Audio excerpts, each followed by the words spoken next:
بالله العلي العظيم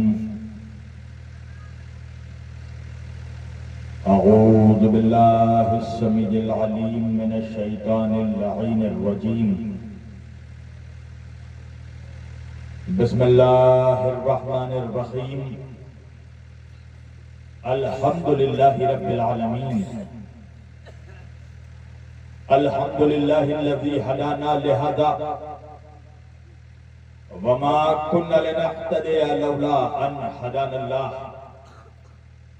لقد جاءت رسل ربنا بالحق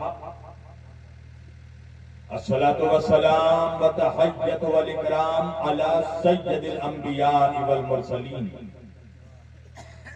خاتم النبيين طه وياسين شفيع المذنبين امام الحرمين والقبلتين وسيلتنا في الدارين صاحب قبا وقوسين جد الحسن والحسين محبوب رب المشرقين ورب المغربين مولانا ومولى الثقلين سیدنا و نبینا و شفیعنا و طبیبنا و حبیبنا و کریمنا و امامنا و ملجانا و مغیثنا و اولنا و اوسطنا و آخرنا و کلنا حضور جناب ابو القاس محمد مجتبی محمد مصطفیٰ صلی اللہ علیہ وآلہ وسلم وأهل بيته الطيبين الطاهرين المعصومين المظلومين المنتخبين المنتجبين الغر الميامين وأصحابه المتقين المنتخبين المنتجبين ولعنة الله على أعدائهم أجمعين من ليلنا هذا إلى قيام يوم الدين أما بعد فقط قال الله تعالى في الفرقان الحميد والمحكم كتابه المجيد وقوله الحق بسم الله الرحمن الرحيم قل لا أسألكم عليه أجرا إلا المودة في القربى صدق الله المولانا العلي العظيم وبلغنا رسوله النبي الأمين الكريم ونحن على ذلك لمن الشاهدين والشاكرين والحمد لله رب العالمين. آئیے اس سے پہلے کہ میں کچھ کہوں اور آپ کچھ سنیں، ایک مرتبہ ہم اور آپ مل کر نبی اور اہل بیت نبی کی بارگاہ میں اتنی بلند آواز سے درود پڑھیں کہ جتنا بلند مقام ہمارے دلوں میں نبی اور اہل بیت نبی رکھتے ہیں. سارا مجمع مل کر درود پڑھ جائے. اللہم سیدنا محمد وآلہ وسلم علیکہ یا حبیبی یا رسول اللہ صلی اللہ علیہ وسلم.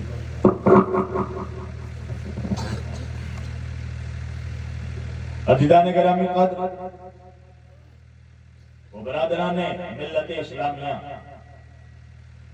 بندگان توحید و عاشقان رسول و آل رسول، گدایان دربار بطول، مولا آپ سبوں کے جذبہ ایمانی کو زندہ و سلامت رکھے. اللہ کی رضا، اہل بیت علیہ السلام کی عطا، جناب سیدہ کا حکم، مومنین مکن پور کی محبتیں، سادات مکن پور کا خلوص، محترم قبلہ و کعبہ حجت الاسلام والمسلمین مولانا جناب اسرافیل مداری صاحب قبلہ کا حکم، یہ ساری چیزیں مشترکہ طور پر جب ایک جگہ جمع ہو گئیں تو میں آپ کے روبرو آ گیا. میں نے آج کے اس مقدس اور معزز اجتماع کے لیے قرآن مجید کی جس آیت وافی ہدایہ کی تلاوت کا شرف حاصل کیا اور سرنامہ کلام میں جسے موضوع گفتگو قرار دیا، پروردگار عالم اپنی مقدس کتاب قرآن مجید فرقان حمید میں اللہ اپنے حبیب سے یہ ارشاد فرما رہا ہے. سورہ شعراء کی 23ویں آیت میں پروردگار اپنے حبیب سے کہہ رہا ہے، آیت کا بیچ کا ٹکڑا اللہ کہہ رہا ہے بسم اللہ الرحمن الرحیم قل لا اسألکم علیہ اجرا الا المودۃ فی القربى. آؤ پہلے میں آپ کو اس آیت کا بیک گراؤنڈ سمجھا دوں اور اس آیت کا شان نزول آپ تک پہنچا دوں. اور ایک بات بتانا بھی ضروری ہے کہ میرا اپنا مزاج ہے، میں قبرستان میں پڑھنے کا عادی ہی نہیں ہوں. میدان کا آدمی ہوں، میدان میں بولتا ہوں. گونگوں کے بیچ پڑھنا یہ میری طبیعت ہی نہیں ہے، اس لیے کہ ذکر اس علی کا کرتا ہوں جس کا نام گونگا بھی لے لے تو خدا اس کو بھی زبان دے دیتا ہے. اور ماشاءاللہ یہاں سارے صاحبان زبان میرے سامنے بیٹھے ہیں، لہذا بولتے رہنا تاکہ مجھے پتا چلے کہ میں مردوں کے بیچ نہیں مردوں کے بیچ پڑھ رہا ہوں. پروردگار اپنے حبیب سے کہہ رہا ہے، اس آیت کا بیک گراؤنڈ کیا ہے؟ میرے آقا، میرے نبی، مدینے کے تاجدار، احمد مختار، کل عالم کے سردار، وجہ تخلیق کائنات، سبب خلقت کائنات، فخر موجودات، حضور احمد مصطفیٰ محمد مصطفیٰ صلی اللہ علیہ وآلہ وسلم. آقا کے پاس ایک دولت مند امیر مسلمانوں کا ایک گروپ آیا، ایک گروہ آیا میرے آقا کے پاس. سونے، چاندی، جواہرات، قیمتی ملبوسات، ریشمی کپڑے اونٹوں پر لاد کر لے کر آیا اللہ کے رسول کے پاس. میرے آقا نے پوچھا کہ یہ سونے، چاندی، ہیرے، موتی، جواہرات، یہ قیمتی کپڑے، یہ ریشمی لباس، یہ ملبوسات کس لیے لائے ہو؟ تو ان لوگوں نے کہا کہ یا رسول اللہ، ہم حیوان کی طرح زندگی گزارتے تھے، آپ نے ہمیں حیوان سے انسان بنایا، انسان سے مسلمان بنایا، مسلمان سے صاحب ایمان بنایا، اور یا رسول اللہ ہمیں صاحب ایمان بنانے میں ہم 360 بتوں کے سامنے جھک جاتے تھے. ہمیں آپ نے خدا یکتا سے آشنا کروایا. یا رسول اللہ، ہم تک توحید پہنچانے میں، ہم تک شریعت پہنچانے میں، ہم تک اسلام پہنچانے میں، ہم تک دین پہنچانے میں اور ہمیں مسلمان بنانے میں یا رسول اللہ آپ کو بڑی مصیبتیں اٹھانی پڑی، آپ کو بڑی محنتیں کرنی پڑی، آپ کو طرح طرح کے رنج و غم برداشت کرنا پڑے، آپ کو طرح طرح کی مصیبتیں اٹھانی پڑی.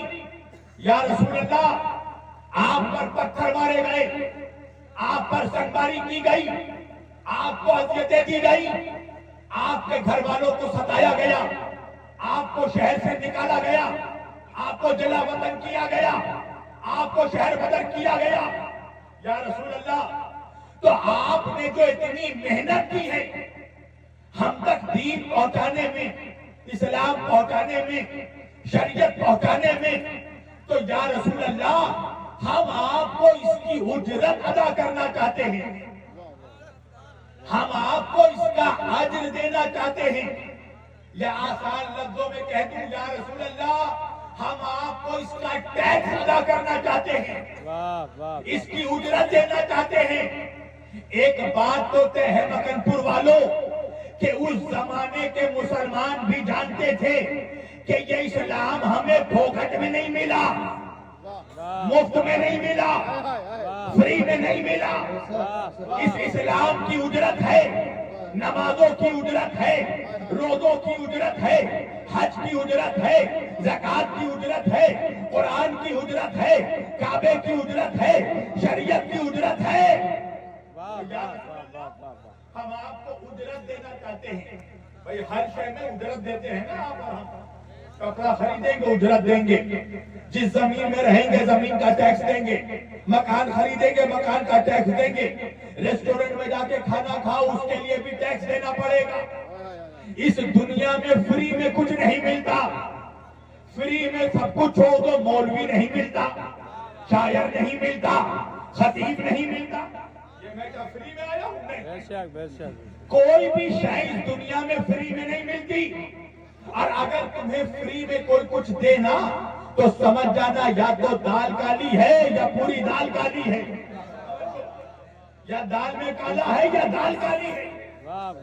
دنیا میں کوئی چیز فری میں نہیں ملتی, اور جو چیز جتنی امپورٹنٹ ہوتی ہے اس کی قیمت اتنی زیادہ ہوتی ہے. جو چیز جتنی زیادہ اہم ہوگی اس کی قیمت اتنی زیادہ بڑھ جاتی ہے. کوئی سمجھو تو ہر شے کی اجرت دینی پڑتی ہے. تو کہا یا رسول اللہ, آپ نے جو ہم تک نماز پہنچایا, ہم تک روزہ پہنچایا, حج پہنچایا, زکات پہنچایا, شریعت پہنچائی, کعبہ پہنچایا, توحید پہنچایا, یا رسول اللہ ہم اس کی آپ کو اجرت دینا چاہتے ہیں, اجر دینا چاہتے ہیں, ٹیکس دینا چاہتے ہیں. توجہ. تو اللہ کے رسول نے کہا اس کی اجرت کیا دو گے؟ پوری توجہ کیجیے گا. کچھ علماء, کچھ ذاکرین جب آتے ہیں اس آیت کو پڑھتے ہیں تو وہ اکثر ترجمہ یہ کر دیتے ہیں کہ اللہ کہہ رہا ہے کہ میرے حبیب ان سے کہو کہ اگر رسالت کی اجرت دینا چاہتے ہو. آیت میں رسالت کا لفظ ہی نہیں ہے. قل لا اسألکم علیہ اجرا, اگر تم اجر دینا چاہتے ہو کس شے کی اجر؟ جو کچھ تم تک پہنچائی گئی ہے یا جو کچھ تم تک پہنچایا گیا. بھائی نبی نے کیا پہنچایا؟ نماز پہنچایا, روزہ پہنچایا, حج پہنچایا, زکات پہنچایا, کعبہ پہنچایا, قرآن پہنچایا, شریعت پہنچائی, دین پہنچایا, اسلام پہنچایا, قانون پہنچایا, احکام پہنچایا. تو یا رسول اللہ اس کی اجرت ہم آپ کو دینا چاہتے ہیں. اللہ کے رسول نے کہا کیا لائے ہو اجرت؟ کہا ہم آپ کے لیے سونا لائے ہیں, چاندی لائے ہیں, ہیرے لائے ہیں, موتی لائے ہیں, قیمتی کپڑے لائے ہیں, ریشمی لباس لائے ہیں, اشرفیہ لائے ہیں, سونے کے سکے لائے ہیں. ابھی یہ لوگ کہہ ہی رہے تھے کہ اللہ نے جبریل کو بھیجا. جبریل نے آ کے کہا یا رسول اللہ, پروردگار بعد درود و سلام یہ فرماتا ہے قل لا اسألکم علیہ اجرا, ان سے کہیے کہ ہمیں کوئی اجرت نہیں چاہیے, ہمیں سونا نہیں چاہیے, ہمیں چاندی نہیں چاہیے, ہمیں ہیرے نہیں چاہیے, ہمیں موتی نہیں چاہیے, ہمیں کپڑے نہیں چاہیے, ہمیں ریشمی لباس نہیں چاہیے, الا المودۃ فی القربى. اگر اجرت دینا چاہتے ہو تو ہمیں علی کی محبت دے دو, اللہ کی محبت دے دو. نعرہ رسالت, نعرہ حیدری, نعرہ حیدری, نعرہ تکبیر, نعرہ تکبیر, نعرہ رسالت, نعرہ حیدری, نعرہ تکبیر, نعرہ رسالت, نعرہ حیدری. دمدار, دمدار. الا المودۃ فی القربى, الا المودۃ فی القربى.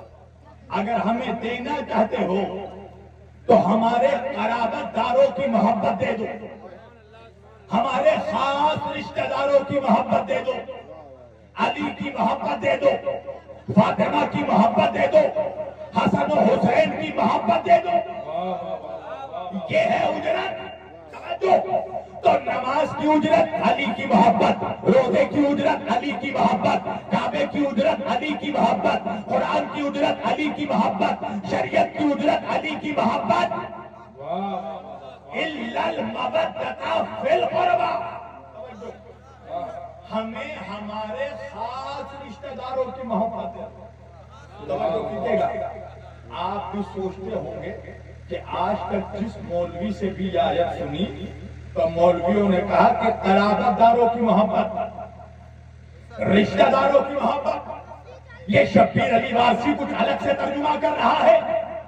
میں کہہ رہا ہوں رشتہ داروں کی نہیں, خاص رشتہ داروں کی محبت. توجہ کیجیے گا، خاص رشتہ داروں کی محبت، یہ جملہ یاد رکھنا، یہ جو ترجمہ میں کہہ رہا ہوں مولانا اسرافیل صاحب قبلہ موجود ہیں، آیت میں فی قربا نہیں ہے، آیت میں فی القربا ہے، توجہ کیجیے گا، کیا مطلب؟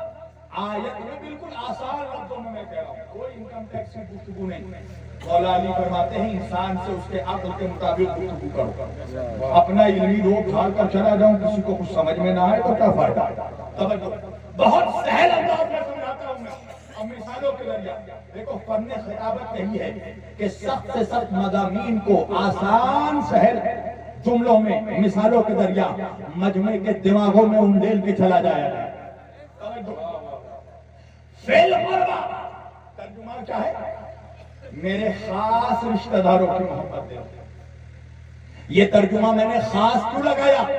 اس لیے کہ آیت میں ہے فعل قربا، فعل قربا الف لام آ گیا، بہت آسان کر دیتا ہوں، الف لام، یہ الف لام کیا ہے؟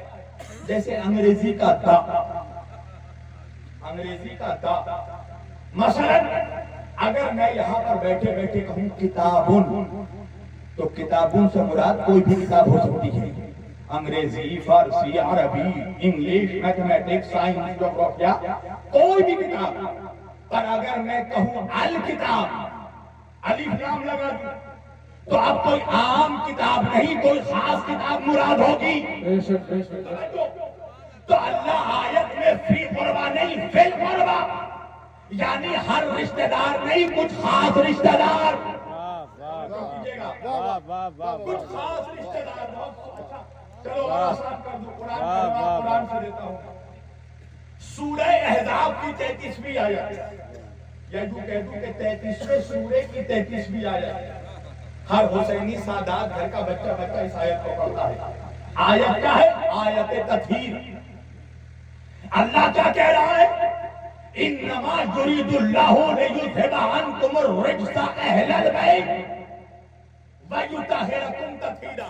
اچھا چلو اس کا بھی ذرا بیک گراؤنڈ سمجھا دیتا ہوں۔ ہوا کیا؟ اللہ کے رسول آئے اپنی بیٹی سیدہ زہرا کے مکان پر، توجہ، حضرت جابر ابن عبداللہ انصاری بھی اس کے راوی ہیں، خود حضرت ام المومنین حضرت عائشہ بھی اس کی راوی ہیں، اور حضرت ام سلمہ رضی اللہ تعالی عنہا بھی اس کی راوی ہیں، توجہ۔ اور اس حدیث کو خود امام جلال الدین سیوطی نے لکھا ہے تفسیر در المنصور میں، پوری توجہ۔ واقعہ کیا ہے؟ اللہ کے رسول اپنے مکان میں چادر اوڑے ہوئے، توجہ، اس چادر کے قریب حسن و حسین آئے، آ کے کہا نانا اجازت ہے ہم چادر میں آ جائیں، زیر قصہ آ جائیں؟ کہا آؤ میرے لاڈ۔ حسن و حسین چادر میں آ گئے، علی آئے، آقا اجازت ہے میں بھی چادر میں آ جاؤں؟ علی آپ بھی آئیے۔ جناب فاطمہ آئی، بابا مجھے بھی اجازت ہے چادر میں آ جاؤں؟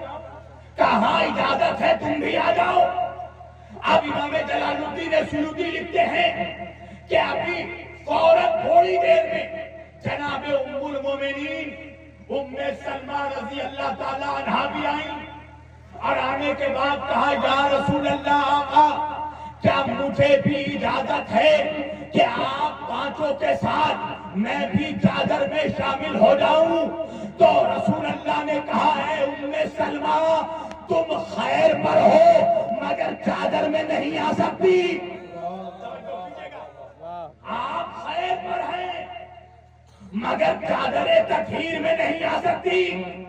اب یہ کہہ کے اللہ کے رسول نے چادر کے دو کونوں کو پکڑا، آسمان کی طرف دیکھا اور دیکھ کر کہا اللہم ہؤلائی اہل بیتی، اے اللہ تو گواہ ہو جا کہ بس یہ میرے اہل بیت ہیں۔ یہ میرے، یاد رکھنا، خاص رشتہ دار، یہ میرے اہل بیت ہیں۔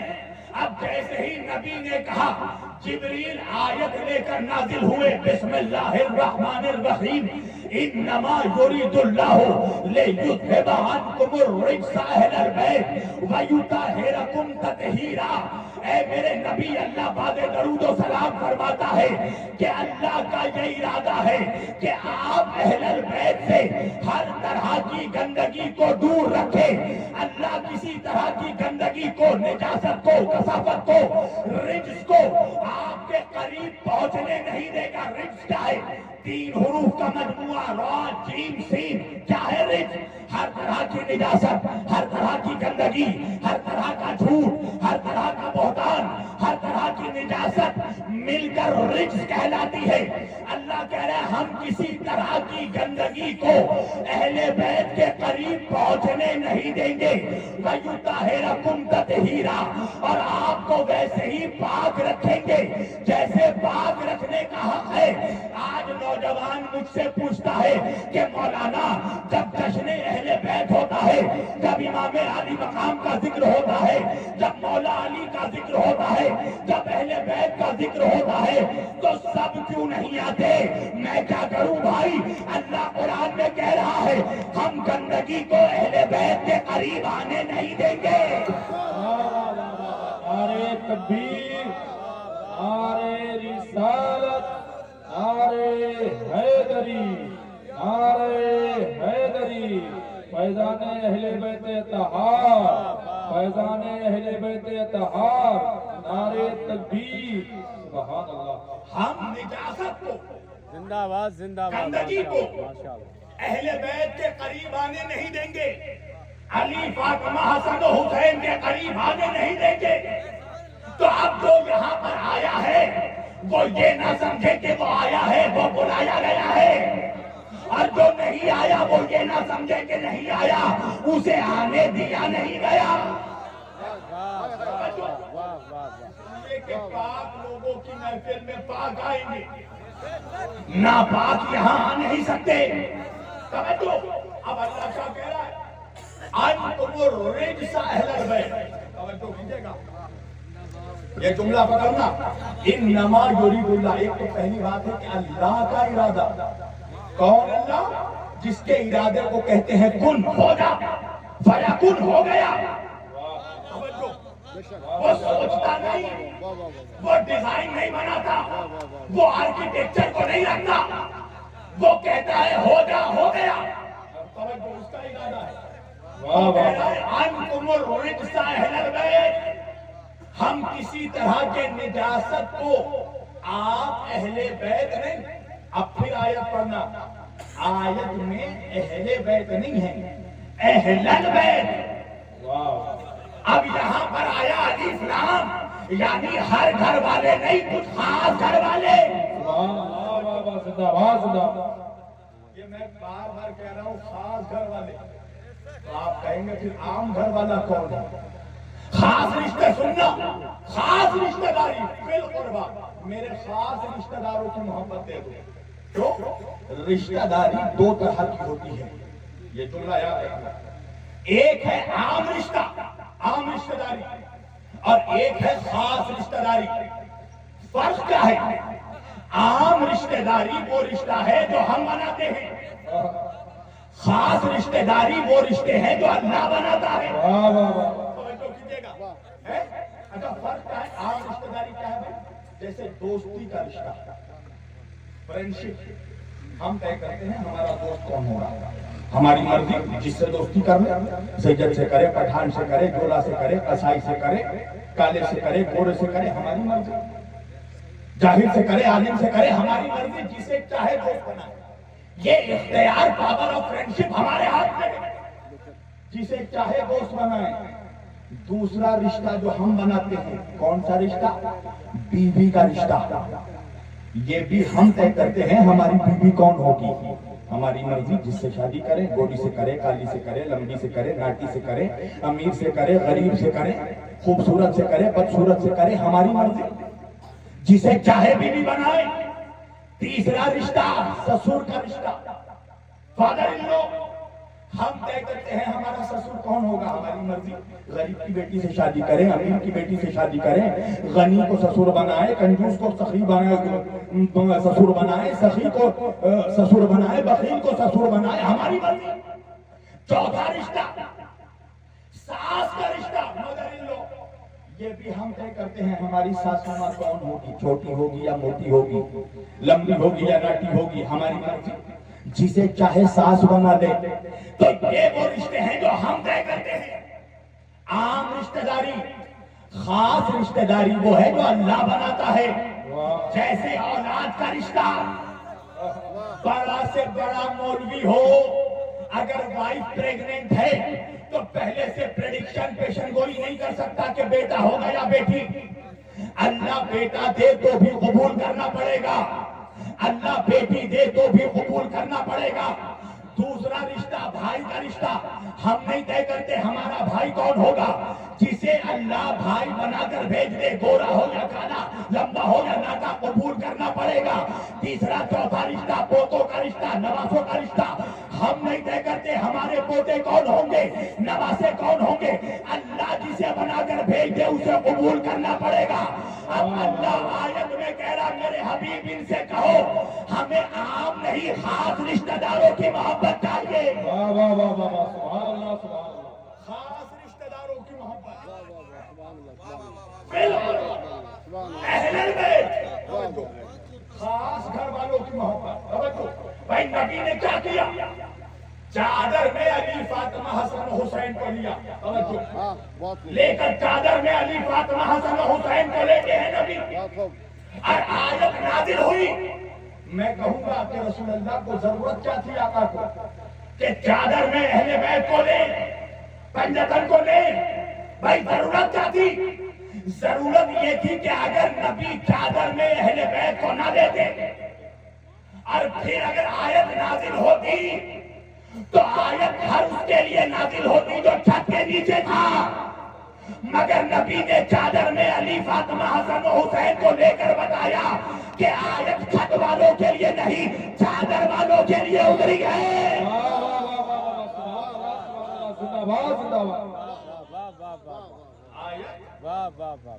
چھت والوں کے لیے نہیں.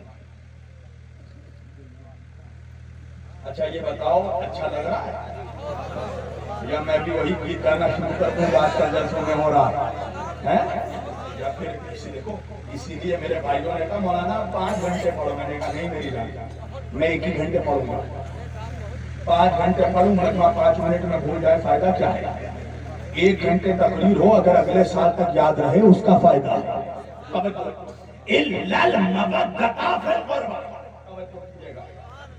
تو نبی نے چادر میں علی فاطمہ حسن حسین کو لے کر بتایا کہ آیت چھت والوں کے لیے نہیں ہے، آیت چادر والوں کے لیے. الا المودۃ فی القربى اہل البیت. توجہ کیجیے گا، پوری توجہ. اب جب یہ پانچوں جمع ہو گئے تو آیت اتری. یہی سبب ہے مسلمانوں کہ ہمارے اور آپ کے آقا نے اپنی زندگی میں کل 1 حج کیا. کتنا حج کیا؟